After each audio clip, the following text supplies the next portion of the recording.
Hello everyone, welcome to FSC. आज हम लोग कंपनीज एक्ट के कुछ इंपॉर्टेंट टॉपिक्स पढ़ेंगे। कंपनी लॉ अपने में बहुत वास्ट है, बट अगर आप एग्ज़ाम पैटर्न देखें तो चाहे वो बिहार जुडिशरी हो या यूजीसी नेट हो, तो कुछ सेलेक्टिव टॉपिक्स हैं जिनसे क्वेश्चंस आते हैं। और अगर आपने ये सेलेक्टिव टॉपिक्स पढ़ लिए तो भले ही आप कंपनी लॉ को कम टाइम डिवोट करेंगे, बट आप इसमें फुल नंबर स्कोर कर सकते हैं। आज जो है हम लोग टॉपिक्स कवर करने वाले हैं: incorporation of company, memorandum of association and article of association. So basically जो कंपनी एक्ट 2013 है उसने रिप्लेस किया था कंपनीज एक्ट 1956 को। ये इन्फोर्समेंट डेट है इसकी 30 अगस्त 2013। It is applicable to whole of India. Company जो है वो डिफाइन है sub section 20 of section 2 of companies act में। Company means a company incorporated under this act और अंडर एनी प्रीवियस लॉ। अगर हम सिंपल लैंग्वेज में समझें तो company is an incorporated association which is an artificial person created by law having a separate entity with a perpetual succession. यहाँ पे परपीचुअल succession का मतलब होता है कि कंपनी का जो एग्जिस्टेंस है वो उसके मेंबर्स या उनके फिनेंशियल स्टेटस पे डिपेंड नहीं करता। जो मेंबर्स हैं उनकी डेथ हो जाए या वो बैंकरप्ट हो जाए तब भी कंपनी जो है एग्जिस्ट करेगी, जब तक वो डिसॉल्व नहीं हो जाती। Incorporation of company. Incorporation of company का मतलब होता है कि कंपनी का लीगल तरीके से एग्जिस्टेंस में आना। बट कंपनी के एग्जिस्टेंस में आने से पहले कुछ स्टेप्स होते हैं जो लिए जाते हैं, जिसको कहते हैं प्रमोशन ऑफ कंपनी। सो पहला स्टेप होता है प्रमोशन ऑफ कंपनी। इसमें जो पर्सन कंपनी को एग्जिस्टेंस में लाने में इंटरेस्टेड होता है, जिसका कंपनी को बनाने का आइडिया होता है, वो औरों को जो है मोटिवेट करता है, उनको कन्विंस करता है to contribute the capital to the proposed company before its incorporation. इसी को कहते हैं प्रमोशन।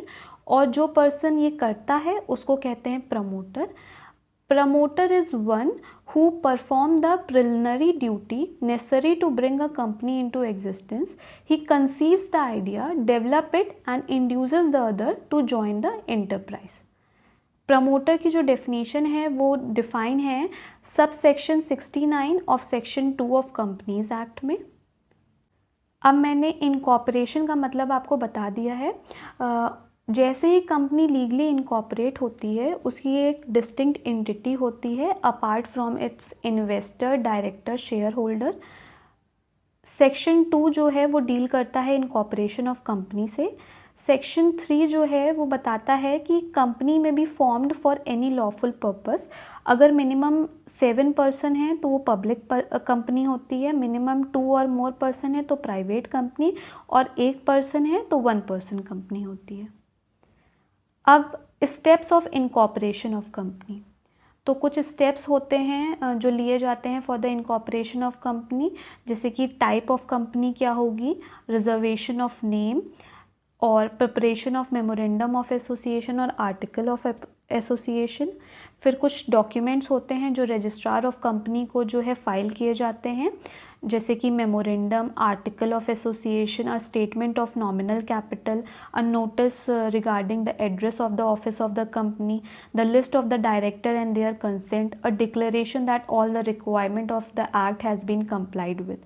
और ये जो डिक्लेरेशन होता है इस पर सिग्नेचर होना चाहिए advocate of the high court और सुप्रीम कोर्ट और सीए का, जो इंगेज हो in the formation of the company. और जैसे ये डॉक्यूमेंट फाइल होते हैं और बाकी प्रोसेस कंप्लीट होता है, सर्टिफिकेट ऑफ इनकॉर्पोरेशन मिल जाता है और कंपनी जो है एग्जिस्टेंस में आ जाती है।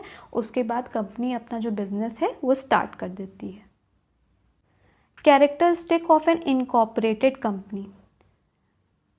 कंपनी जो होती है वो वॉलेंट्री एसोसिएशन होती है, बेसिकली प्रॉफिट पर्पस से होती है other than NGOs. Company is an artificial person created by law.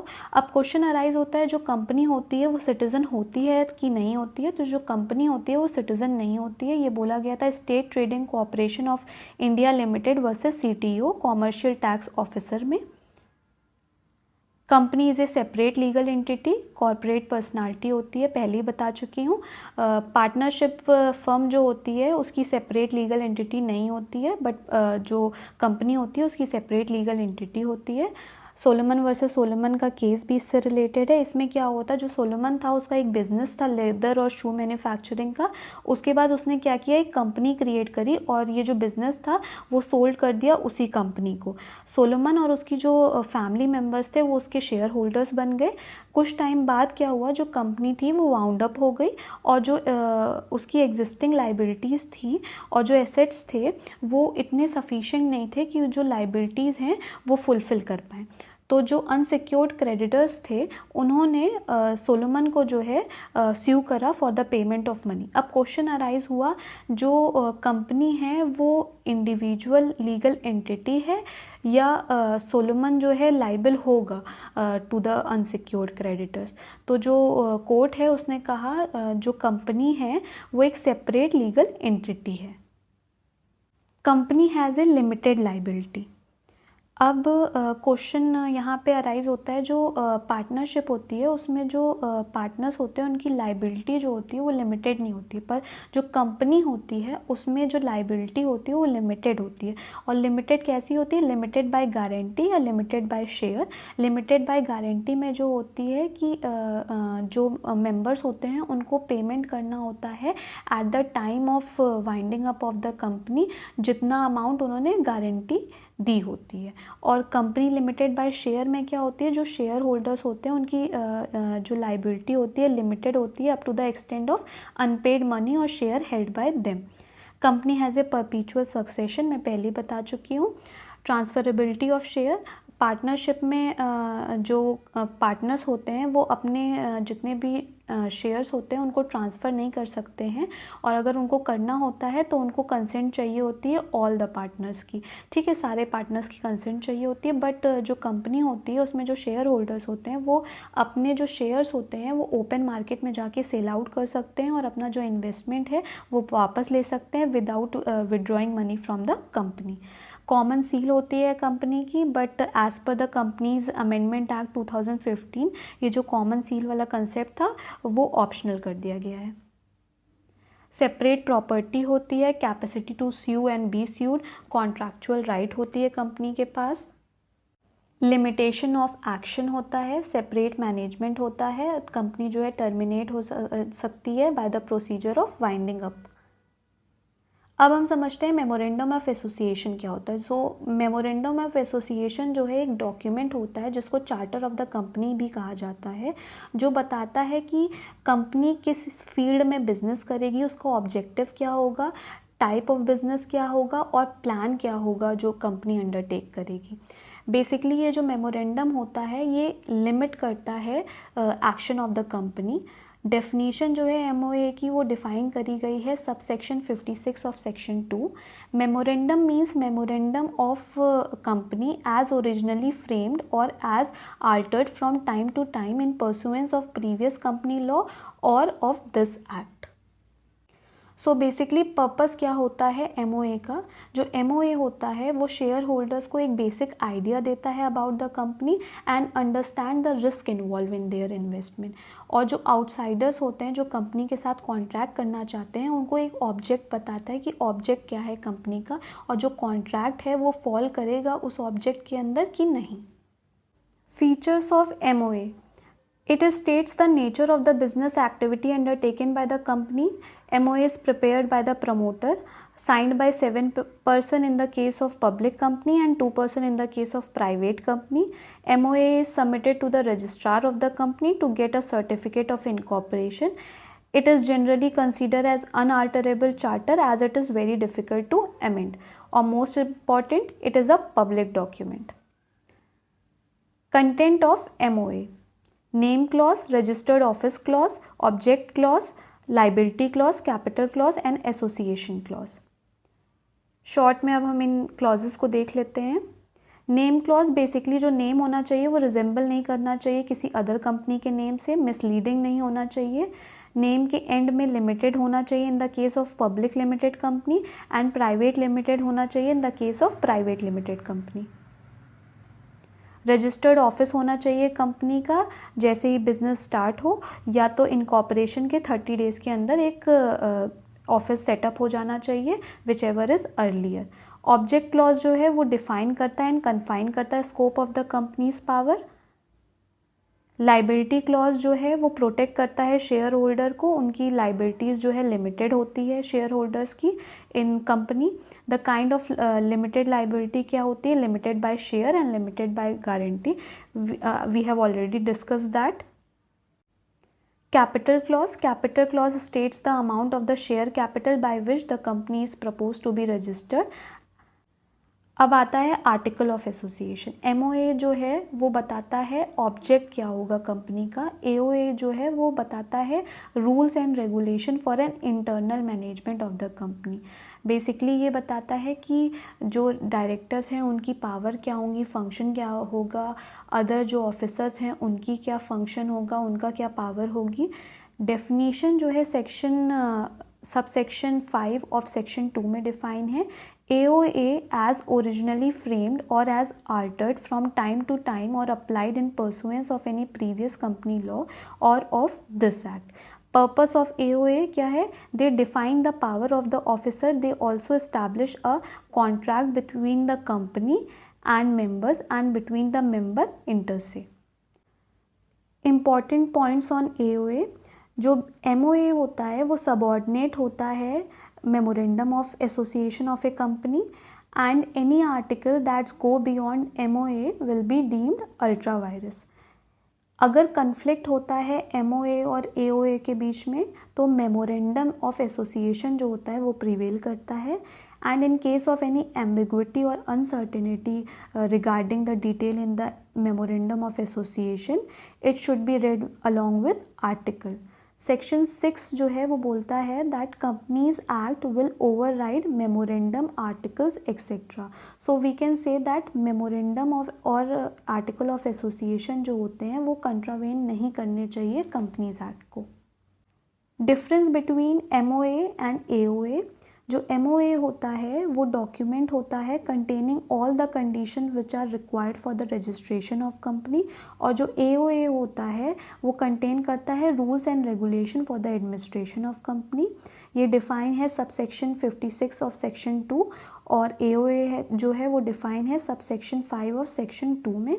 Registration जो होता है at the time of incorporation होता है, इसमें मे और may not be registered at the time of incorporation. ये जो है पावर और ऑब्जेक्ट बताता है कंपनी का, और ये रूल बताता है और इंटरनल मैनेजमेंट बताता है कंपनी का। स्टेटस क्या होता है? Subordinate to the company act, subordinate to the memorandum. Relation between company and outsider, between company and member. अब हम लोग जल्दी से कुछ इम्पॉर्टेंट MCQs डिस्कस कर लेते हैं। The preamble of the companies act 2013 provide that it is an act to define and amend, consolidate, define and amend, consolidate and define, consolidate and amend. तो आंसर होगा D. The preamble of the companies act provide that it is an act to consolidate and amend. The term company is defined under which section of the Companies Act 2013? तो ये define है section 2 subsection 20 में। Answer will be B. In which of the following business association the liability of its member is joint and several? A. Partnership, B. Limited liability partnership, C. Company, D. All of the above. Answer होगा A, partnership. Which of the following grounds में be cited as the reason of voluntary conversion of one person company into private company?